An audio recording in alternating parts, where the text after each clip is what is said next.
So, Mr. Smith, should I do a credit card balance transfer?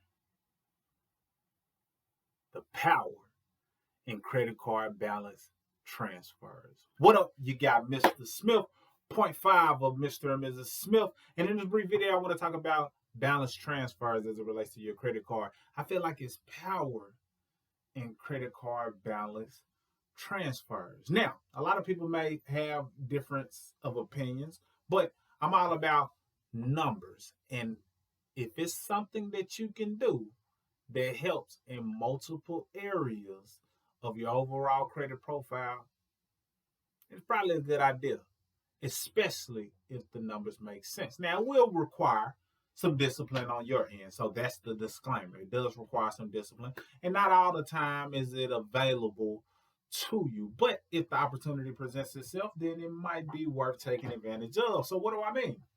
So your credit card balance transfer basically allows you, and most of the time if your credit is decent, they'll be, if they know you got some type of credit balance, because they make money off of the data and they sell the data to different people, so people are able to offer you different credit cards based on the statistics or the data that they've collected on your credit profile. Cool. That's how it works.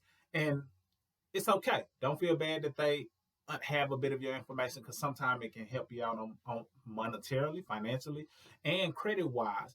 But what happens is, if they're advertising that they want you to do a balance transfer, it may be worth looking into, or you may want to just consider different options. Now, what is a balance transfer? Basically, it's if you have some type of credit card balance of whatever kind it might be. You've maxed out your credit card, or you have a high utilization, or it looks like it's going to take a long time for you to pay it off due to the interest rate of that credit card. The credit card interest rate may be 17, 21. We're seeing high amounts in percentage.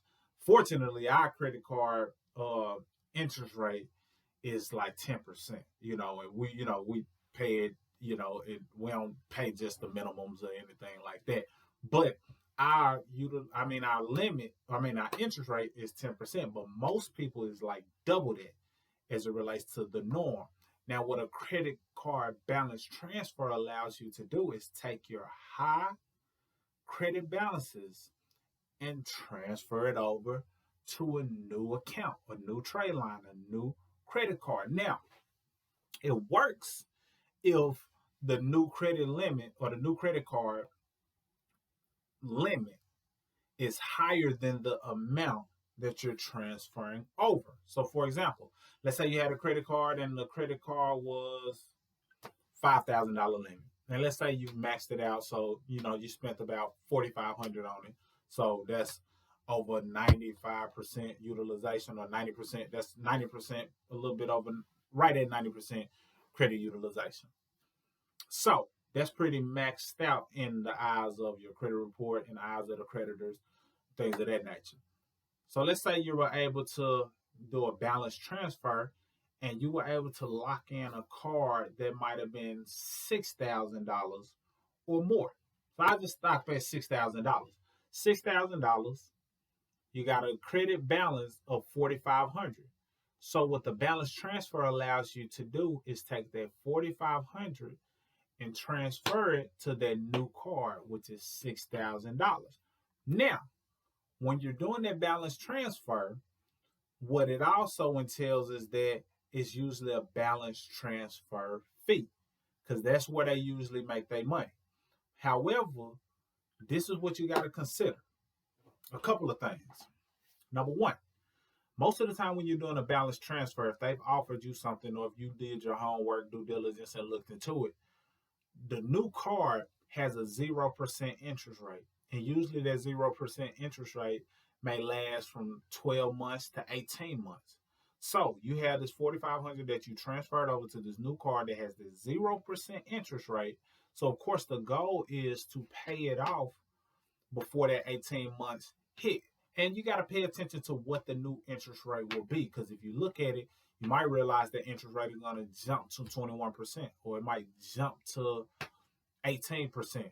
But just be aware of that. But the goal is to get that balance down to zero or as low as possible before that interest rate kicks in. Now, here's the kicker. It's usually a balance transfer fee. And I'm going to tell you the power in the balance transfers once you understand it, how it all works. But it's usually a balance transfer fee. So you might transfer 4,500, but they may want a percentage in the form of a balance transfer fee. Say it's 3% or whatever. So it'll be 3% of the 4,500, whatever that is. You know, I won't think too deep in it, but let's just say that 3% is, it won't be 300. So let's say that 3% is like 200 and something of the 4,500. You might have to pay 200 and something in order to transfer that balance over to the $6,000 new credit limit. But some people might look at that and determine that that's a cost. But if your credit card interest rate on the original card was 18%, 21%, then it's a good chance that you were paying $200 in interest in a matter of a couple of months. And it wasn't all going towards the principal of that balance. So the benefit or the math comes in when you transfer it over to a 0%, even though you might have paid a $200+ fee to transfer it. Now, when you're making your payments, all of it is fully going to the balance because it's a 0% interest rate. So even though you were out of pocket up front $200, you're saving possibly hundreds or thousands because now your payments are fully going to the principal, and now you can pay a little bit more and you're able to see it drop because it's literally going to the payment. Now, depending on your relationship with the bank, you can ask to have that fee waived. So what that means is you might have to pay for it up front, then they might have to reflect that they waived it on the back end. And that's fine too, because if they waive it on the back end after you paid it, then that amount that they waived before, you can dump it back on the card, or they might be willing to apply it on the card, however they choose to do it, because usually the fee that's charged is put onto the card. So, and I meant to say that sooner, but say you transfer 4,500 over to 6,000. If it was a $200 fee, then instead of it transferring 4,500, it'll show up as 4,700. So it's put on there. But if they waive it, now it goes back onto the card, and that's $200 less that you have to pay. So that's that.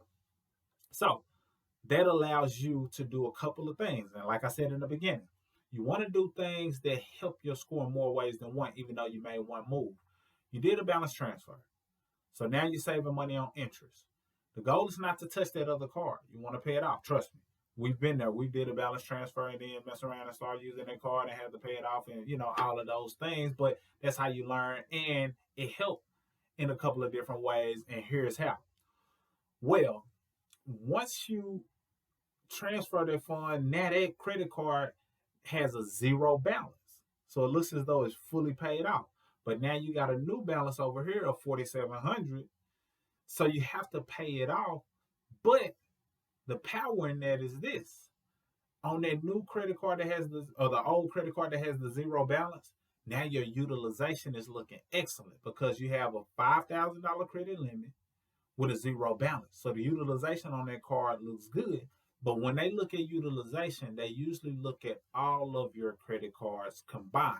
So even though the utilization on that card looks good, combined, you got a $5,000 credit limit plus a $6,000 credit limit. So together, that's $11,000. On those cards together, you owe $47,000 or $4,700. So that's still less than 50% of utilization, which is much better than the 90% utilization that you had at first. So that one credit card transfer allowed you to have a higher credit limit over, throughout both of your credit cards and have a lower utilization, but also saves you money on interest. So when you pay it off sooner, you're saving money on interest because you got a 0% interest rate and you got more buying power from a standpoint of credit cards. So it frees you up some interest money and it boosts your score because your utilization dropped. And the more you're paying on it at that 0% rate, your credit score will jump even more because your utilization is going even lower. Hope that makes sense because you want to aim to have single digit utilization. I know some people say divide by 3, do 33% or just keep it under 30%. I personally recommend single digits. And if you can keep it 7 or less, even better. But single digit utilization is what you want to aim for. And more importantly, if you can get in the habit of paying it off and making it report zero balance every single month, that's not a bad place to be in as well. So single digits recommended, but if you pay it off in full and you're just still using the card, that's great. But it's powered in balance transfers if you do it right. Don't forget to ask to have it waived and understand the math. If you have to pay a little bit for the transfer to take place, it's okay because it's a good chance the interest that you had was kicking your butt and charging you more than what it should have been. And all you got to do is now just pay all of those payments in full and some, because now you got a 0% interest rate, and it strengthened your credit profile because now you got two things contributing. Unless you have some other credit cards, you got two things contributing to your credit utilization and diversifying your credit profile all together. Hopefully that makes sense. Now, if you don't have a credit card, I have a link below that can help you increase your credit utilization by starting off with a card that helps you build credit card history and the utilization. If you do already have credit cards, then I'm pretty sure there's some information in one of the links below where I have a list of things that have helped people boost their credit score that I'm sure you could benefit from, whether that's setting up a consultation call with us, whether that's buying our DIY product, or whether that's benefiting from some of the other things that are down below. But I highly recommend you take a look and see what fits your scenario, but understand the power of balance transfers if you have high credit card debt. And if you need assistance, by all means, definitely schedule a consultation and we can discuss if we're a good fit for you. If so, we'll bring you on as a client and provide whatever service we feel best fits your customized situation. But if not, no big deal. Take this information, do something with it, run with it, and take your score to the next level until we see you in the next video. That's all I got. Mr. Smith, signing out.